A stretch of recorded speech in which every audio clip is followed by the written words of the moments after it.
Hey guys, welcome back to my channel. If this is the first time you're here, my name is Tara. Each week I've been asking up in the cards what you'd like to see next. You guys have really been loving my Instant Pot recipe videos. So today we are gonna make a better than takeout chicken with mixed vegetables and rice.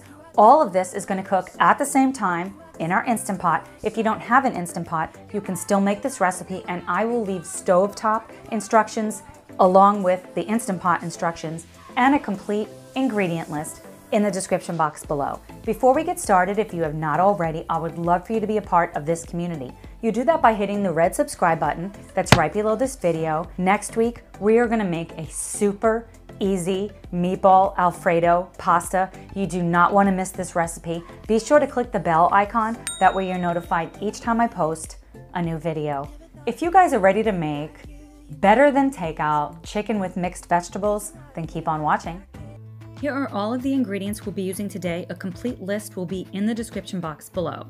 So we're gonna start with our snow peas. They have a very tough membrane, so it's really advisable to pull it off. It's really easy to do. Then we're gonna grab our pepper. I'm using a red pepper here and a green pepper. You can use any kind of peppers that you like. If you don't like peppers, you can substitute a different vegetable, but I'm just taking the core out and then I'm slicing the peppers up. You can chop them, you can slice them, you can do it any which way you like. And I love broccoli in a stir fry, so I'm just chopping them into similar sized pieces. Then we're gonna get started with our shallots. I'm slicing up my shallots. If you don't have a shallot, you can use an onion, like maybe a fourth of an onion. And then of course, I'm gonna put some ginger in my stir fry, and I'm grating it on my microplane. That's a really great hack. And I decided to do the same thing with the garlic since the microplane was already dirty. Then we're gonna grab our Instant Pot. We're gonna set it to saute on high. When it gets hot, we're gonna put our avocado oil in, and we're gonna go in with the shallots. We're gonna give that about 20 to 30 seconds. And then we're gonna add our ginger and our garlic. Stir everything around.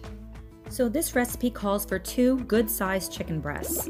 And voila, just like that, I've sliced it up.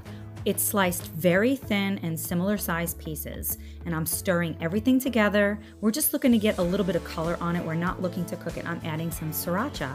If you don't like heat, you can skip this. Next, I'm adding the broth. I'm using garlic broth here. And then I'm adding the soy sauce, rice wine. You can also use dry sherry, and oyster sauce.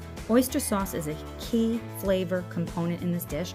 All of these ingredients you can find in any local grocery store. I have deglazed the bottom of the pan so we won't get the burn signal, placed in my trivet, a heat-proof bowl, my rinsed rice, and water. Give it a nice stir. Then we're gonna make sure our silicone ring is on. Close our lid, hit cancel on the Instant Pot. Set our Instant Pot to high pressure for 4 minutes. We're gonna allow 10 minutes of natural pressure, very important, don't skip this step. Then we're gonna do a quick release, and as soon as the pin drops, it's safe to open it. We're gonna fluff up our rice. Cooked absolutely perfect. I love a meal that comes together so quickly like this. So I'm removing the bowl and the trivet. I'm adding in the broccoli and all of the rest of the veggies. My Instant Pot is still set to keep warm.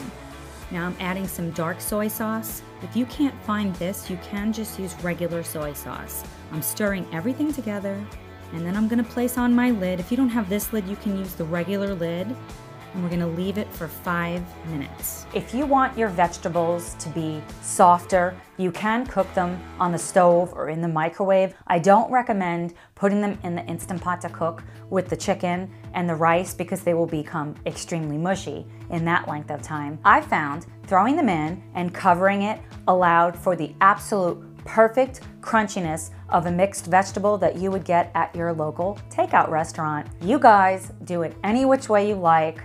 I can't wait to hear what you guys think about this recipe. This is a great time for you to taste your dish and see if it needs any additional seasoning. Mine did not need anything. If you wanted your sauce to be thicker, you could add a cornstarch slurry. I thought the consistency was perfect, so I'm spooning it on to a delicious plate of rice. I like to top mine with some toasted sesame seeds, some red pepper flakes, and some cilantro.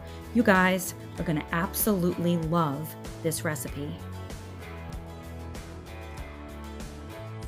What did you think of today's video? Drop me a comment below. Let me know either a recipe idea you have, a video series you're interested in. Do you want to see more better than takeout, Instant Pot, low carb? Let me know. I would love to hear from you. If you like today's video and you want to see more like it, be sure to hit that like button and share this video on all of your social media platforms with your friends, your family, your coworkers, or anyone else that you know that is interested in healthy but delicious recipes. Thanks so much for watching, and I will see you next week for our meatball Alfredo pasta. Bye guys.